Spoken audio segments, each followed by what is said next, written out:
This podcast is about correcting the balance, whether it's something celebrated as good when it shouldn't be, or the other way around. Or maybe the heroic tales of history just need to be knocked straight on their ass. Me, I just want to share the complete picture, because that's when this whole thing gets fun. Warning, jokes and sarcasm may ensue. Welcome to Prick the Balloon. Hi, I'm Mike Vance, and welcome to episode 20 of Prick the Balloon. Yep, 20. The traditional 20th anniversary gift, by the way, is China, so if you want to buy me something, anything from Walmart or Temu would be appropriate. Y'all may have noticed, but for the second time, we have a woman at the top of a major party ticket for president. I've said before, I don't try to chase topical stories and match them because the lessons of history are so abundant without even doing that. But, as it happens, I had women's rights up next on the list anyway, and it's more important than ever this election cycle. So, how cool is that?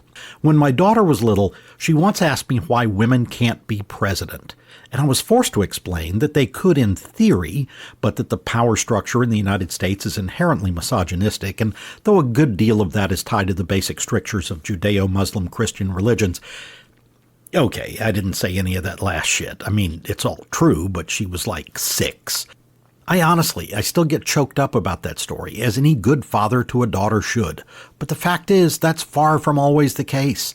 Millions of the men attacking Kamala should have their father and husband card permanently revoked. It's disgusting. From a history standpoint, one of the first things to understand about women's rights in the U.S. is that they initially all had to be granted by men. How fucked up is that? It's like His Majesty is in a good mood and will decree that the peasants may bring us soup. And make no mistake, as you'll hear coming up, some of the times men got on board with women's rights was only because they thought the women would ultimately help them out.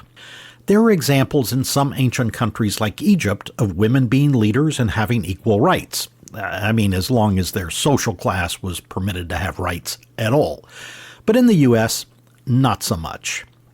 Chronological order is a good thing, but today I am gonna next level that shit. I am gonna organize women's rights into a timeline. I think that may be the best way to follow how all this repression over half the population truly evolved. The starting point, according to most history books, is that the American colonies based their laws on English common law. That indispensable page-turner, Blackstone's Commentaries, will tell you, quote, "By marriage, the husband and wife are one person in the law. The very being and legal existence of the woman is suspended during the marriage, or at least is incorporated into that of her husband, under whose wing and protection she performs everything." End quote. How nice of those boiled eel-eating Englishmen to hold the woman under their wing, which I'm pretty sure is their armpit, made all the more attractive since no one in 18th century England really bathed. But this is deceiving. All those East Coast sniffy-nosed bastards assume we all came from English law, but we didn't. In places like Texas and California and Arizona, where things are based on Spanish law, women always had the right to own separate property. At least until all those damn Anglos moved in from the United States, and then they tried to chip away at that. The first state with a basis in English law to grant women the right to hold property in their own name was Mississippi. That happened in 1839, and it required their husband's permission. "Honey, can I buy a house for me and the pool boy?" Needless to say, no women had the right to vote when the nation started. But then neither did anyone with dark skin or anyone who didn't own property. That changed over time, and that's why I'm going to sprinkle in a little completely amateur legal quarterbacking along the way.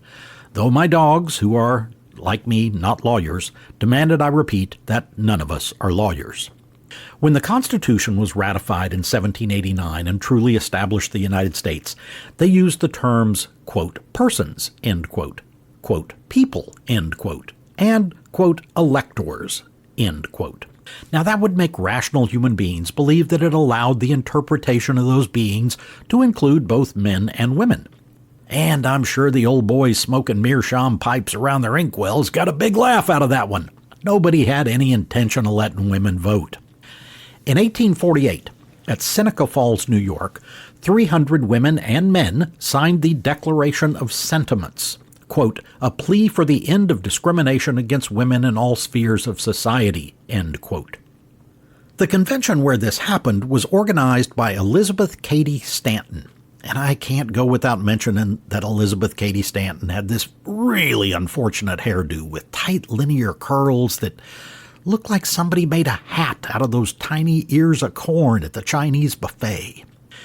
Elizabeth was the daughter of a lawyer, and the story is that she tried to glean as much legal knowledge as she could by hanging around her father. She married a fellow abolitionist, and they honeymooned in London at the World Anti-Slavery Conference. Now, I have my sincere doubts as to how that might go over in most modern circles. What do you think, honey? Tahiti or Slavery Con? It was Stanton who was the lead writer of a 3-volume work on the history of women's suffrage that came out in 1883, which you're soon to see was before they accomplished jack. 3 volumes. I'll happily admit I have not read those. 1855. 2 years before the Dred Scott decision upheld slavery in the territories and allowed slavers to chase runaway slaves into free states and drag them back to oppression. And ultimately, that was a case that pushed the country closer to the Civil War. But before that, there was another legal case. By the way, as corrupt and despicable as this current Supreme Court is, I've got to give the overall nod to that Roger Taney court of the 1850s. Anyway, in Missouri v. Celia a Slave, and that's how it was styled, the Missouri Supreme Court largely said that a black woman is property without the right to defend herself against a master's act of rape.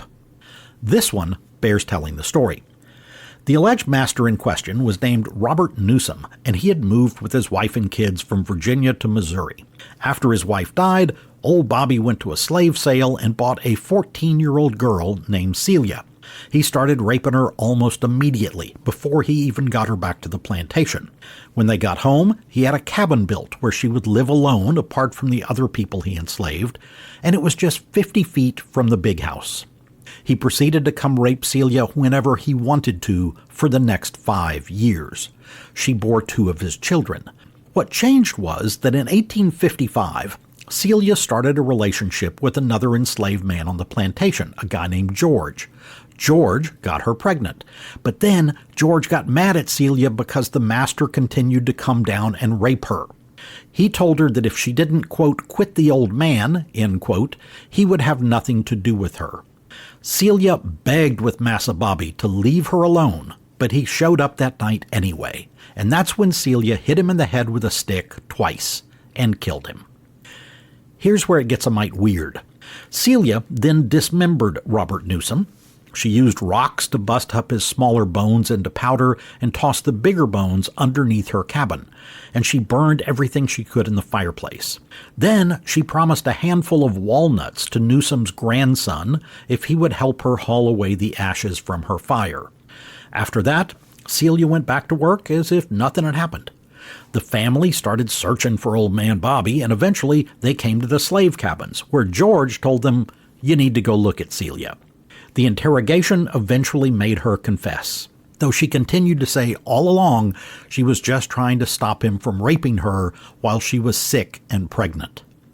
There were 2 main defense witnesses at the trial. Whole mess of prosecution witnesses, but 2 for the defense. First, a doctor tried every which way to Sunday to testify that one little pregnant woman could not have physically disposed of the body in such a manner between 10 p.m. and 4 a.m. all by herself, but the judge would not allow it. The second witness tried to establish self-defense, but the judge had the phrase, quote, keep him from having sexual intercourse with her, end quote, stricken from the record. Even though rape was against the law in Missouri, the judge gave instructions to the jury that did not allow that as a basis for acquittal. Celia was found guilty and sentenced to hang. The defense was granted an appeal, but that same horrible judge refused to stay her execution while the appeal moved forward. 5 nights before she was supposed to hang, someone took her out of her cell in the middle of the night and didn't bring her back until the execution date had passed. So they set another date. It didn't work. The Missouri Supreme Court did not grant her petition, and Celia was hanged on December 21st, 1855. Here's the next legalese update. In 1866, Congress passed the 14th Amendment, and it got ratified by the states 2 years later. It's used as the basis of all sorts of laws and rulings, but it was primarily aimed at giving citizenship to emancipated slaves. The 14th Amendment said, quote, "Representatives shall be apportioned among the several states according to their respective numbers, counting the whole number of persons in each state, excluding Indians not taxed. But when the right to vote is denied to any of the male inhabitants of such state, the basis of representation therein shall be reduced in proportion." End quote. That's the first time the Constitution defined citizens and voters as male. And that, quote, "whole number of persons in each state," end quote, horse hockey, is because the authors of the Constitution compromised over how slaves were counted toward figuring the number of representatives you got in Congress. Slavery is also why we have the Electoral College. The next amendment, the 15th, comes along just 2 years later, and it specifically addresses voting. It's short and sweet, and it says, quote, "The right of citizens of the United States to vote shall not be denied or abridged by the United States or by any state on account of race, color, or previous condition of servitude." Period. Quote. The end. According to this, women are not specifically excluded from voting. But hey, the 14th Amendment already had that covered. A couple of years after the 15th Amendment got ratified by enough states to make it law, Susan B. Anthony voted in Rochester, New York, and she was arrested for doing it. Now, your first question is probably the same as mine. If she wasn't allowed to vote, how the hell did she get in there? Did she dress up in drag like J.D. Vance? No. Actually, she waltzed into a barber shop that had been set up for voter registration. I will also note that she did this on November 1st, before a November 5th election, without any voter ID, no less. The horrors. The guy running the office was named Beverly Jones. And I mean, there's just gender bending all over this story, isn't there? Beverly says Susan can't register under New York law, which says voting is for men only. But Susan B., who is a formidable 52-year-old woman at this point, says, "Young man, have you ever heard of the 14th Amendment?" At least that's the testimony Manly Beverly gave in the court later. I think old Suze probably said the 15th Amendment, since that's the one that dealt with voting.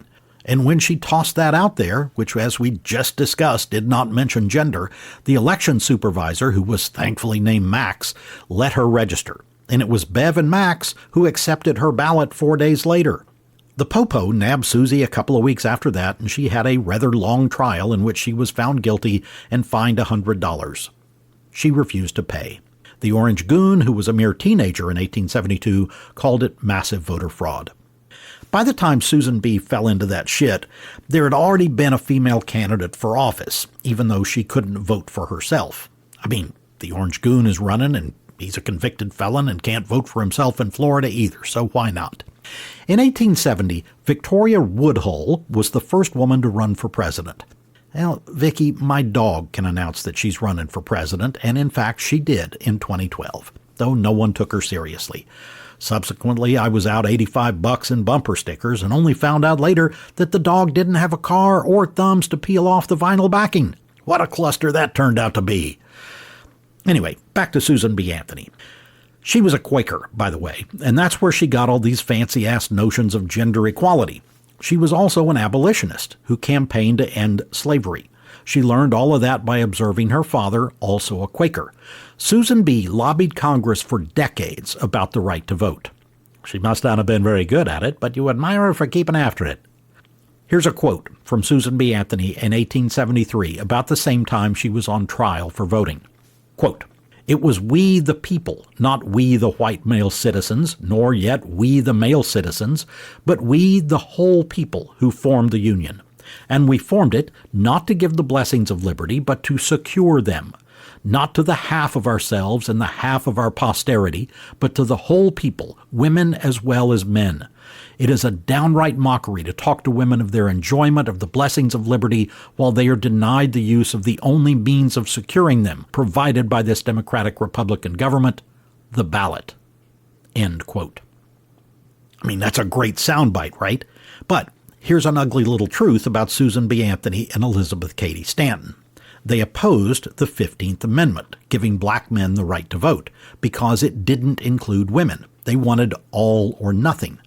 Contrast that to Lucy Stone and Julia Ward Howe and Frances Ellen Watkins Harper, other leading suffragettes, who said there was no way they were going to get everything at once. Stone, Howe, Harper, and Flywheel, and people like Frederick Douglass also supported women getting the vote, but they're saying, let's take what we can get now. It got so ugly that there were two separate women's suffrage groups formed, with Anthony and Stanton on one side and Stone, Howe, and Harper on the other.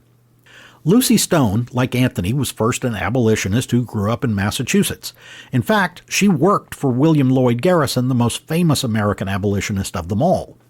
She even refused to pay property taxes over all this inequality and published speeches about no taxation without representation. Stone's daughter and Stanton's daughter finally reunified the two women's suffrage organizations a couple of decades after they split. There'd been a record of women serving on a jury way back in 1701 in Albany, New York, but that was a complete and total anomaly.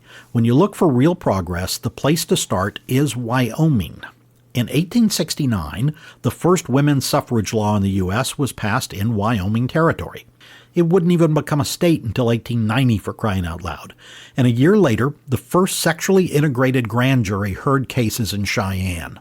The Chief Justice stopped a motion to prohibit the gender integration of the jury, stating, quote, "It seems to be eminently proper for women to sit upon grand juries, which will give them the best possible opportunities to aid in suppressing the dens of infamy which curse the country." End quote. I talked about some of this West versus East conservative and liberal stuff in the episode on Texas liberals, and this might be a good time to re-ask, what the fuck happened, Wyoming? You were so advanced. The hits to women's rights just kept on coming.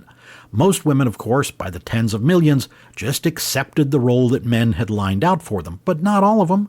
And some of them went to court to push the envelope, and not just over voting either. In 1873, in the case of Bradwell v. Illinois, the U.S. Supreme Court ruled that a state has the right to exclude a married woman, in this case Myra Colby Bradwell, from practicing law. At the end of that same decade, Belva Lockwood became the first woman admitted to try a case before the Supreme Court. To get there, that required special congressional legislation. 1875, in Minor v. Happersett, the U.S. Supreme Court declared that despite the Privileges and Immunities Clause of the 14th Amendment, a state can prohibit a woman from voting. The court declares women as, quote, persons, end quote, but holds that they constitute a, quote, special category of non-voting citizens, end quote. In other words, they are bending over backwards to rationalize denial of the obvious. Well, yes, that is a bear on a unicycle, but since bears can't ride unicycles, it must not be a bear. Or insert the rank hypocritical bullshit about why Tim Waltz's 24 years in the National Guard is not a good thing, while the Voldemort of Bone Spurs is somehow an American hero. In 1890, Wyoming became a state, and in their new constitution to replace their territorial constitution, they reaffirmed that women have the right to vote in all elections. Again, they were the first state to do so. 1908, Muller v. State of Oregon. The U.S. Supreme Court upholds Oregon's 10-hour workday for women. The downside is that the law is there to protect women, which implies that women are physically unable to handle as much work as a man. So while it's a big day for work legislation overall, it also reinforces the notion that women are less capable. 1916. Margaret Sanger tested the validity of New York's anti-contraception law by establishing the first birth control clinic in the United States. It was in Brooklyn, and she was arrested. Birth control and contraception were Margaret Sanger's thing. She was one of hundreds of women arrested for working to establish women's right to control their own bodies. She wasn't known for the right to vote or the right to work new jobs. Margaret Sanger fought to let women control their bodies, which was a right that men already enjoyed. She came to this crusade because she watched her mother die at age 50 after having 11 children and 7 miscarriages. Yikes. Sanger became a visiting nurse and a lot of her call-outs were to women suffering the effects of a botched abortion. She finally decided that the only way to change the law was to break it. She also filed lawsuits, and ultimately she won a suit in New York to allow doctors to advise their married patients about birth control for health purposes. But why was birth control illegal in the first place? Well, there was this dude whose head largely looked like a cue ball with mutton chops. His name was Anthony Comstock, and he was prude, to say the least, literally one of the folks who believed the Venus de Milo should wear a burqa. Comstock was from Connecticut, and when he served in the Civil War, he objected strongly to his fellow soldiers' use of profanity. Fuck me, I can't even imagine the number of wedgies that must have led to. Well, after the war, Comstock became a postal inspector, and he made it his mission to stop anything objectionable from being sent through the mail. For Big Tony, that meant not just dirty pictures in magazines or salacious novels with scenes of sex. It also included any material that spoke about masturbation, gambling, prostitution, patent medicine, and of course, abortion and contraception. When he was at the peak of his power and Congress signed off on this insane shit, medical students could not get their anatomy textbooks shipped through the post. For Margaret Sanger's purposes, she lived long enough for Griswold v. Connecticut in 1965 to rule that contraceptives could be mailed to married women. Eisenstadt v. Baird in 1972 applied that to single women. By that time, Congress had removed the part about contraceptives from the 1873 Comstock laws, but most of the rest of that clearly unconstitutional bullshit remains the law of the land. And the radical right is still exploring how they can leverage the Comstock laws to stop day-after pills from being mailed to women who live in repressive states. One last interesting note about Margaret Sanger. She won victories, but she kept thinking there was some better method of contraception, and she kept imagining a birth control pill.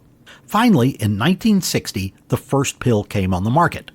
It was thanks to the efforts of a scientist named Gregory Pincus, who Sanger found and personally set onto the task, and it was financed by Catherine Dexter McCormick, who was an heiress by marriage to the international harvester fortune. McCormick was not just a super-rich old broad at the time. She was in her 70s and 80s when this happened. She also had a biology degree from MIT, and her underwriting of the invention of the birth control pill was not anonymous. She personally kept tabs on the scientific progress, and Catherine McCormick didn't give a rat's ass who knew she was behind it. Also, in 1916, Jeanette Rankin of Montana was elected the first woman member of the U.S. House of Representatives. First woman to hold elected federal office, really. She still can't vote for president, but now she can vote for the laws that the president will sign. And keep in mind, the president then was Woodrow Wilson, who was adamantly against women voting until he changed his mind. But not until after he had several dozen women protesters tossed in prison and force-fed through a tube. Jeanette grew up on a ranch, and her observation that men and women labored side by side out in the rurals is what led to her life of fighting for women's equality. Jeanette Rankin is a very interesting woman. She was a lifelong pacifist who was one of only 50 House members who voted against the U.S. entering World War I. Here's the bizarre anomaly. She served that one term and then lost her primary. Then, over 20 years later, she went back to Congress for another single term. That was the election of 1940, and she again got to cast a vote about declaring war. Jeanette Rankin was the only member of Congress to vote against war with Japan after Pearl Harbor. She ran the first time for Congress as a Republican progressive in the vein of Teddy Roosevelt, back before the Republicans switched philosophy. Jeanette was in favor of social welfare programs and improved workers' rights, including somewhat backing union miners in her home state of Montana. She wanted to ban child labor, so she was for everything Republicans today hate most. When she ran for re-election at age 60, it was because she didn't like FDR's support of the British. Not surprisingly, her lone vote against war with Japan got her mountains of hate mail and got her chased into a phone booth in a congressional cloakroom. It also ended her political career. But in her 80s, she led anti-Vietnam War protests in a march on Washington. Jeanette Rankin, in her first term during World War I, was also for Prohibition. And as I talked about in a previous episode, Prohibition was a major driver for scads of the women who were pushing for the right to vote. For many, it was the primary issue that made them want to vote so urgently. It was also a huge factor in women finally getting the vote. I started this episode by mentioning how men backed women's rights when they thought it would help their cause, and the male prohibitionists, those Baptists and other dries, came to believe that it would take women's votes to finally make prohibition of alcohol the law of the land. So in many, if not most cases, that's what made male legislators switch over and start supporting a woman's right to vote. Obviously, I am glad that that happened. But why you gotta come after my Pilsner? Why? Finally, in 1920, the 19th Amendment to the U.S. Constitution was ratified. It declared, quote, "The right of citizens of the United States to vote shall not be denied or abridged by the United States or by any state on account of sex." End quote. An exception was made a year later when 2 Brooklyn longshoremen were in fact tossed out of the polls for having sex. That notwithstanding, Susan B. Anthony, Lucy Stone, Elizabeth Cady Stanton, Julia Ward Howe, none of them lived to legally vote. In 1922, Florence Ellenwood Allen of Ohio becomes the first woman elected to a state Supreme Court. In 1928, Genevieve Rose Klein of Ohio became the first woman to be a federal judge. Again, WTF Ohio. You did all that and now J.D. Vance? Good God, you've fallen further than Wyoming. And let me remind you, by the way, that I sleep very well at night knowing that's not even the last name he was born with. He is nothing but a cheesy-ass Vance wannabe. Florence Allen, of course, was not the first woman judge. That would be Eve. I mean, there's evidence that Eve decided Adam came home shit-faced one night, all hopped up on fermented apples, and she ruled his sunburned ass onto the love seat after he tried to blame it on just a night out with the boys. What boys, Adam? It's just you and me and a goddamn snake. Freaking loser. In 1923, the National Woman's Party proposed a constitutional amendment. Quote, "Men and women shall have equal rights throughout the United States and in every place subject to its jurisdiction. Congress shall have the power to enforce this article by appropriate legislation." End quote. The 2 women who drafted that language were Alice Paul and Crystal Eastman, 2 of the top suffragettes, and that proposed amendment was introduced in every Congress between 1923 and 1970. Dwight Eisenhower and subsequent presidents said they were for it, but it went exactly nowhere every time, down the alley like the Animal House marching band.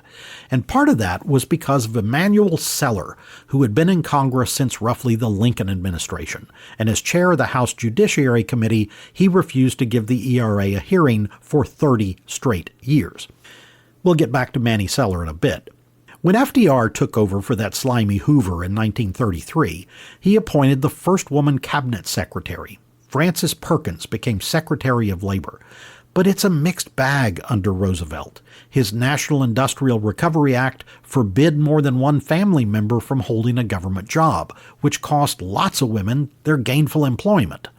On the plus side, the Fair Labor Standards Act in 1938 finally established minimum wage without regard to sex.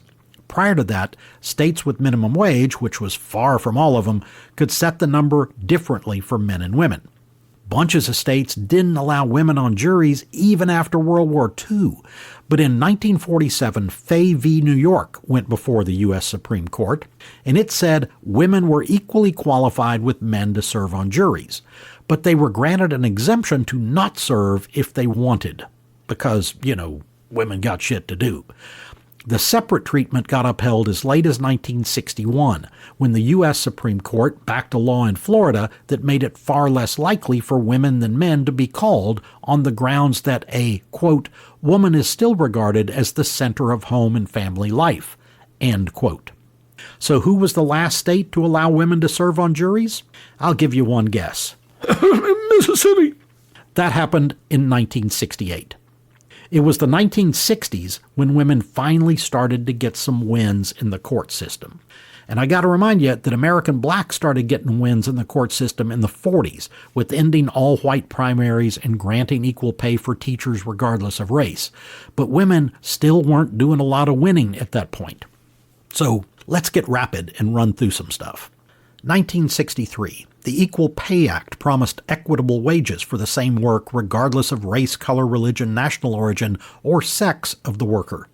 The 1964 Civil Rights Act that LBJ pushed through and signed included Title VII, which prohibited employment discrimination on the basis of race, color, religion, national origin, or sex. 1968, Lyndon Johnson's Executive Order 11246 prohibits sex discrimination by government contractors and requires affirmative action plans for hiring women. 1969, in Boe v. Colgate-Palmolive, the Seventh Court of Appeals rules that women meeting the physical requirements can work in many jobs that had been for men only. 1969, California adopted no-fault divorce laws. 1971, Phillips v. Martin Marietta outlawed private employers refusing to hire women with preschool children. 1972, Title IX of the Education Amendments prohibits sex discrimination in all aspects of education programs that receive federal support.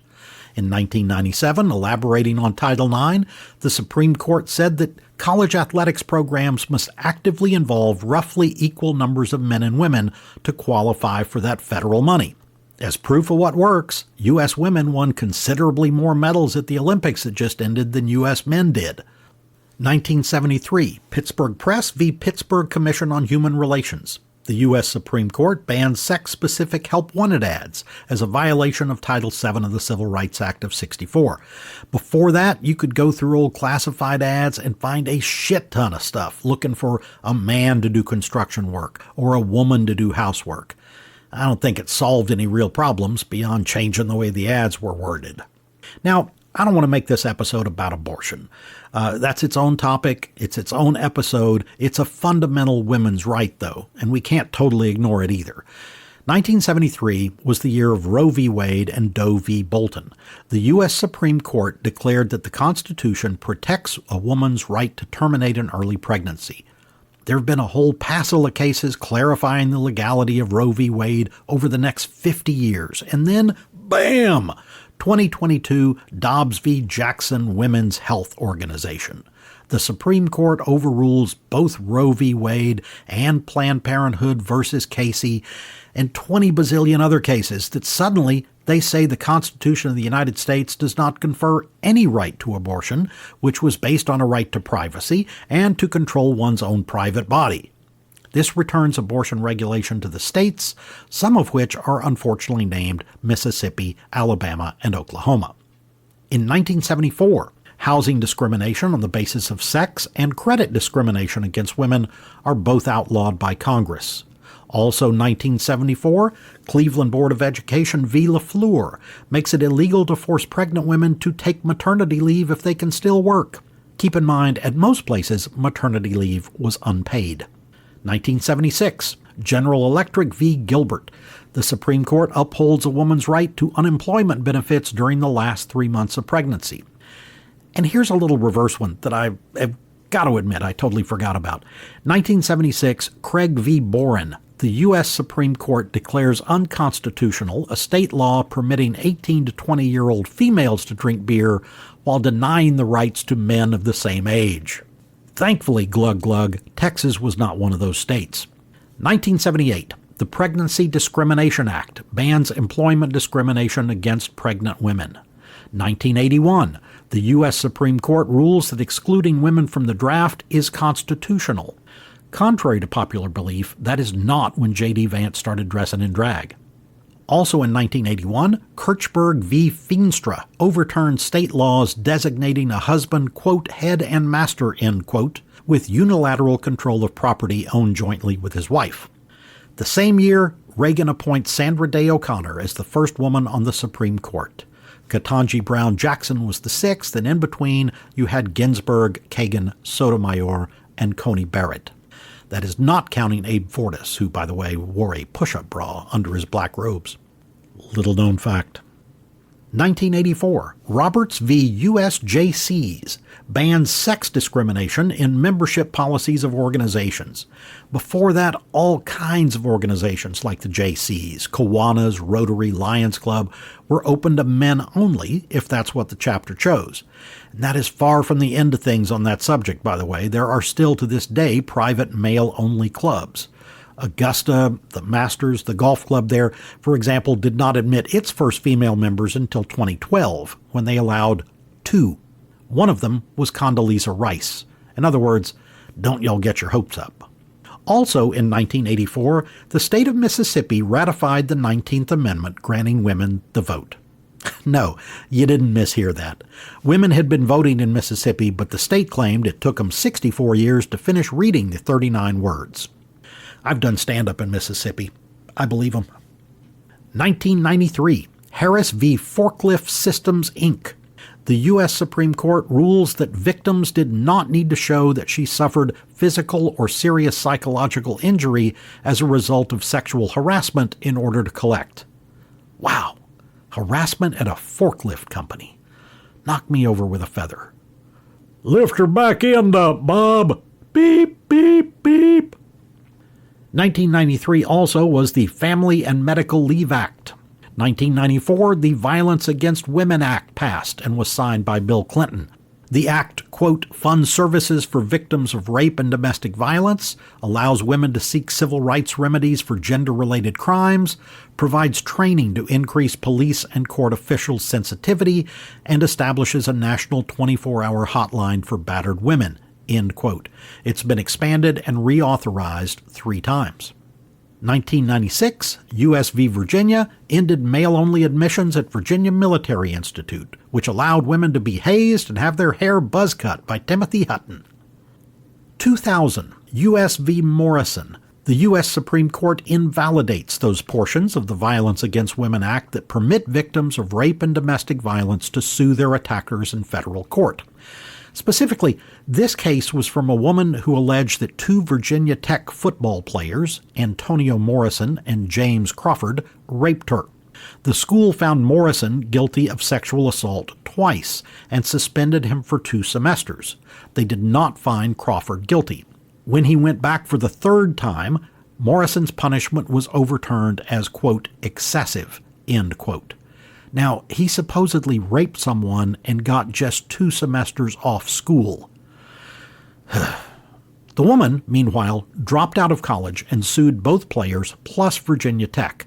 Now, this was the year 2000, 24 years ago, but the names of the Supreme Court majority who ruled that that section of the Violence Against Women Act was unconstitutional were Rehnquist, O'Connor, Kennedy, that ass nozzle Scalia, and Clarence Thomas.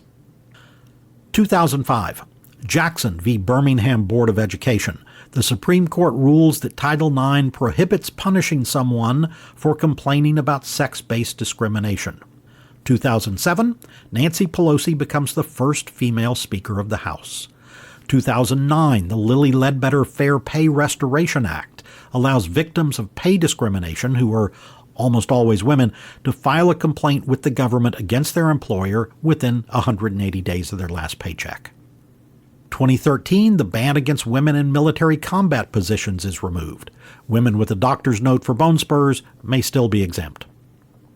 2016, Hillary Clinton becomes the first female presidential candidate for a major political party. But in spite of the fact that she was the only candidate with any background in government, having served as both a U.S. Senator and Secretary of State, and having never, for example, bankrupted a casino, voters thought her laugh was grating and her thighs were too fat. Seriously, you have got to campaign hard, folks. 2018. California passes the Women on Boards Act, making it the first state in America to require women to be included on companies' boards of director. 2021, Kamala Harris is sworn in as the first woman to hold the position of Vice President of the United States. And the final entry on the timeline is 2023. A record number of women are elected to Congress, 128 in the House and 25 in the Senate. Unfortunately, 2 of those are named Boebert and Taylor Greene, And I say unfortunate, but not for the personal trainers and the guys on Tinder who might be getting a handy at the dry cleaners. Rawr. So, why have I not mentioned the Equal Rights Amendment? Because I wanted to save that for last. Screw that chronological order. That's the exception that proves the rule, which has to be the dumbest saying in the history of sayings. What in holy hell does that mean? In 1970, a few more women got elected to Congress, and that is a very relative sentence right there. But notably, there were Martha Griffiths, Democrat Missouri, and Shirley Chisholm, Democrat New York, and they wanted the Equal Rights Amendment passed. It had been there since 1923. They started pressuring Manny Seller, that dude from Brooklyn and Queens who had been in the House for almost 50 years, and finally Seller gave in. I mean, he was 84 and frail, and Shirley was pretty sure she could take him. So in 72, the amendment came up for a vote, and it passed with majorities in both houses that went well above the two-thirds required.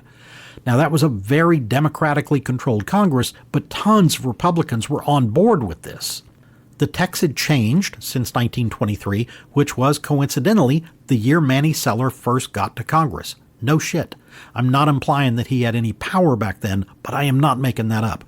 The new wording was, quote, "Equality of rights under the law shall not be denied or abridged by the United States or by any state on account of sex. The Congress shall have the power to enforce, by appropriate legislation, the provisions of this article." End quote. Congress sent the thing out to the states for ratification with a 7-year deadline.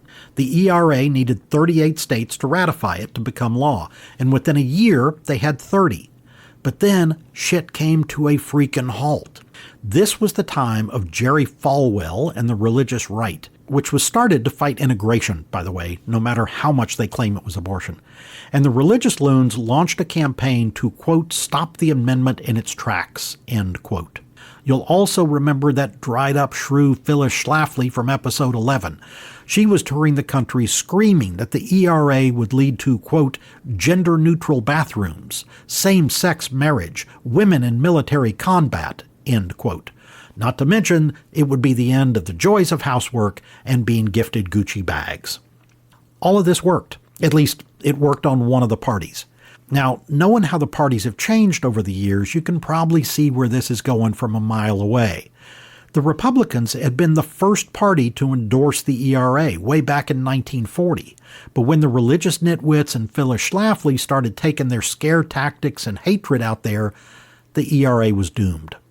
By 1977, 35 states had ratified the ERA. Congress voted to extend the ratification deadline by 3 more years, but no new states signed on. And then 5 states, Nebraska, Tennessee, Idaho, Kentucky, and South Dakota, voted to rescind their earlier support. That's how much the Republican Party had changed in just 5 years. Those were also the same 5 years that saw Watergate, the rise of Lee Atwater, Dick Cheney's first appearance in the White House, and the start of the Heritage Foundation. It was also when the groundwork was laid for Reagan's national right-wing political organization. That's the sea change in the political landscape. That same year of 1977 also saw the cancellation of Sanford & Son, McLeod, and Captain and Tennille. It was a dark time for America. There's a great write-up and analysis of the Equal Rights Amendment online at the Brennan Justice Center website. That's a nonpartisan justice center at NYU Law School named after William Brennan, who was a pretty damn good and reasonable Supreme Court justice.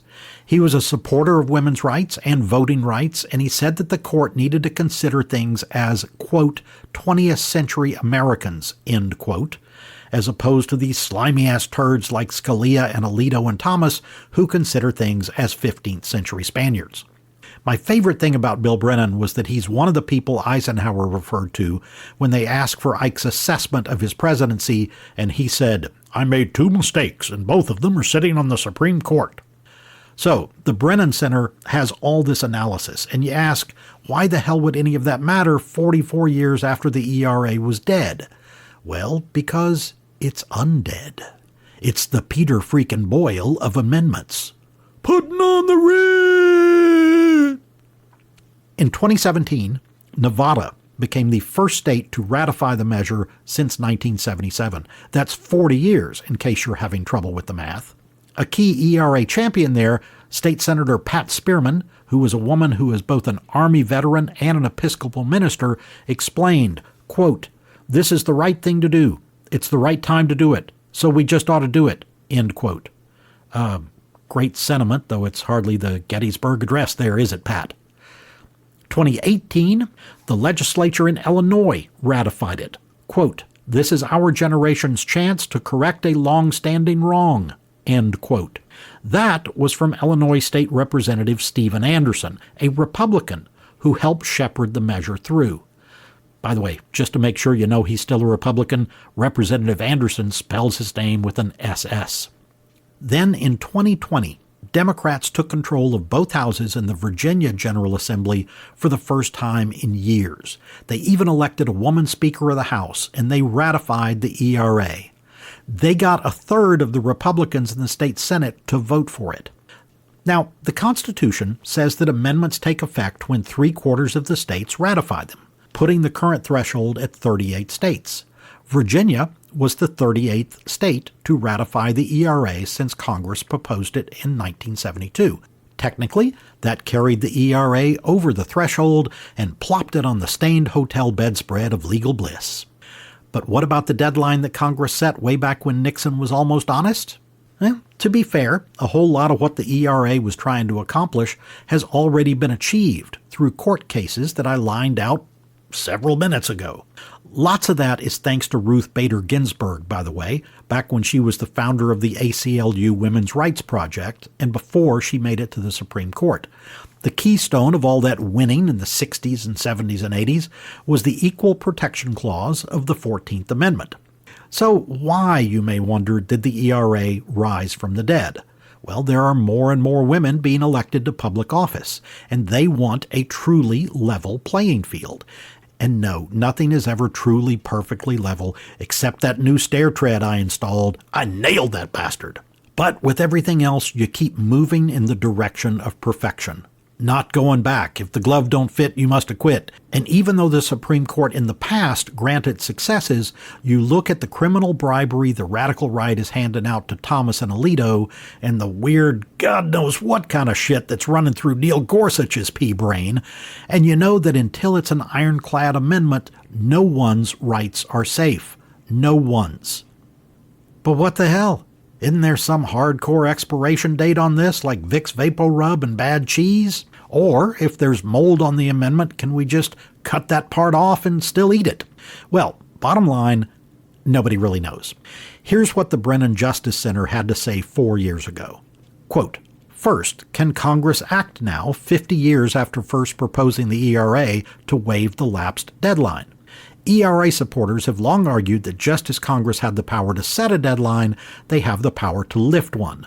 Senate Joint Resolution 6, a bipartisan measure sponsored by Senators Ben Cardin of Maryland, Democrat, and Lisa Murkowski of Alaska, Republican, which is currently pending in Congress, seeks to do just that. But while the ERA's deadline was extended prior to the deadline, there is no precedent for waiving the deadline after its expiration." End quote. Of course, since the Brennan folks wrote that in 2020, that whole bipartisan measure is no longer pending. The Brennan people, and by that I don't mean Emily Deschanel, also said this, quote, "Second, can states act to rescind their support of a constitutional amendment before it is finally ratified? Congress confronted this question twice during the ratification of the 14th and 15th Amendments in the years immediately following the Civil War. In each instance, Congress adopted resolutions declaring the amendments ratified, ignoring the purported state rescissions. But in 1980, a federal district court in Idaho ruled that the state's rescission of the ERA was valid." End quote. That's what we've come to expect from places like Idaho. Great job, Spud boys. So, who gets to decide all this? Well, the Archivist of the United States. And if there was ever a position to get you laid, waka waka boom chicka boom boom. The Archivist is supposed to issue a formal certification after 3/4 of the states have ratified an amendment. If there's any doubt, Congress can act to declare it valid. Has that happened before? Funny you should ask.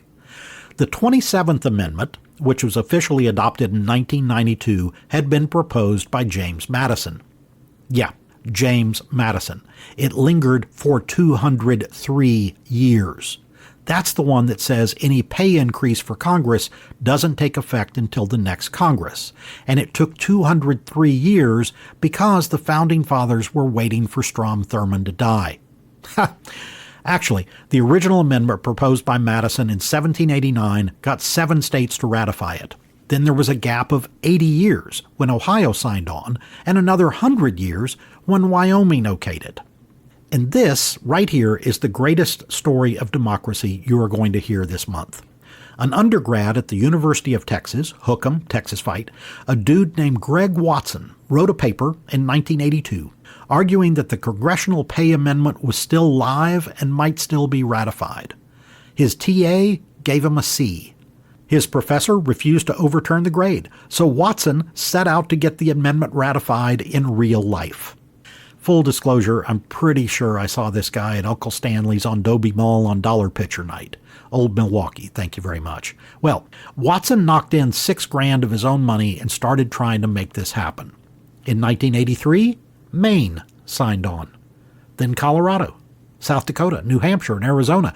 Kentucky didn't even realize they'd ratified it in 1792, so they did it again. When it came down to who would be the 38th state, Michigan and New Jersey both raced to get it ratified, but Michigan beat them. The archivist of the United States took time out from making porn to towel himself off and issue the certification. But the Congress, people like Robert Byrd and Tom Foley, threw an initial fit. They were their raises, after all. Money, money, money! But ultimately, they realized how shitty this whole thing made them look, and both houses of Congress passed concurrent resolutions to make the 27th Amendment law. So, this has been done before. It ain't hard, since there's a 1939 Supreme Court case called Coleman v. Miller that says a constitutional amendment is a political matter, not up to the judiciary at all. What about Greg Watson? In 2016, a UT government professor named Zach Elkins heard about Watson and the amendment, and he tracked down the teacher who would refuse to overturn his C. She was working on her family's citrus farm. Such a sad loss for academia. And Elkins convinced her to change Greg Watson's grade to A+. Again, it's up to the archivist and Congress to make the ERA part of the Constitution. That archivist, originally Daniel Ferriero, already certified Nevada and Illinois, but he then refused to certify Virginia, which would put it over the top. Until there is a federal court order, he said. And that is a steaming pile of horse shit, according to Coleman v. Miller. Now we have a new archivist named Colleen Shogan, and she has been there since May 2023. As the Brenham Justice Center says, again, quote, if Congress acts to waive the deadline, would the courts continue to honor that precedent? How much weight would they give to the view of the American people, who strongly support the ERA according to recent polls? End quote. In April 2023, the Senate finally voted on whether or not to suspend the deadline imposed back in 1977. It got 51 votes in favor, but that was 9 votes shy of breaking the filibuster. With the exception of Majority Leader Chuck Schumer, who voted no as a procedural matter so it could be brought up again, every single vote against enshrining equal rights for women in the Constitution of the United States came from Republicans. Every single one. For God's sake, people, get off your asses and vote and campaign in this election. Vote. Thanks for listening. Be sure to check out my website at MikeVanceWriter.com. Prick the Balloon is copyrighted by Mike Vance, all rights reserved.